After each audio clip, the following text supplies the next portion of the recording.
ಇನ್ನು ಈ ಬುರುಡೆ ಪ್ರಕರಣದಲ್ಲಿ ಯಾರ್ಯಾರು ವಿಚಾರಣೆಯ ಸಂಕಷ್ಟಕ್ಕೆ ಗುರಿಯಾಗಿದ್ದಾರೆ ಅನ್ನೋದನ್ನ ಗಮನಿಸ್ತಿದ್ದೀರಿ. ಇನ್ನು ಕೇರಳದ ಮನಾಫ್ಗೂ ಕೂಡ ಸಂಕಷ್ಟವನ್ನ ತಂದಿಟ್ಟಿದೆ ಬುರುಡೆ. ಎಸ್ಐಟಿ ನೋಟಿಸ್ನಿಂದ ಮನಾಫ್ ಕಂಗಾಲಾಗಿದ್ದಾನೆ. ಮನಾಫ್ ಗೋಳಾಟದ ಆಡಿಯೋ TV9ಗೆ ಲಭ್ಯವಾಗಿದೆ. ಸುಜಾತ ಭಟ್ ವಿಚಾರವನ್ನ ಆತ ಪ್ರಸ್ತಾಪ ಮಾಡಿದ್ದಾನೆ.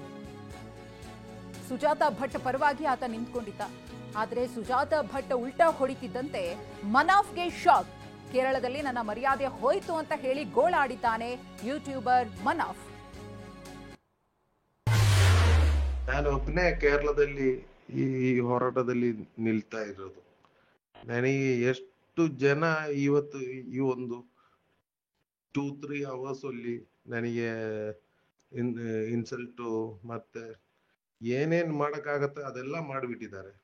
ಇಂಥ ಅಮ್ಮನಿಗೆ ನಾವು ನಮ್ಮ ಅಮ್ಮ ಅಂತೇಳಿ ಸ್ವಂತ ಅಮ್ಮ ಅಂತೇಳಿ ತಿಳ್ಕೊಂಡು ಇವ್ರ ಜೊತೆ ನಿಂತಿದ್ದು. ಆದ್ರೆ ಇವರು ಒಂದೊಂದು ಟೈಮ್ ಒಂದೊಂದು ಹೇಳಿ ನಮಗೆ ಎಷ್ಟು ಟೆನ್ಷನ್ ಆಗ್ತಾ ಇದೆ ಗೊತ್ತಾ, ಬೇಜಾರಾಗ್ತಾ ಇದೆ.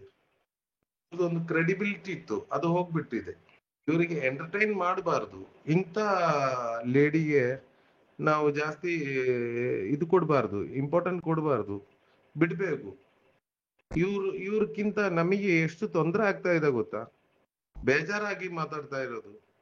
ಇವರಿಂದ ಅಷ್ಟು ಇನ್ಸಲ್ಟ್ ನಮಗೆ ಬರ್ತಾ ಇದೆ. ಓಕೆ.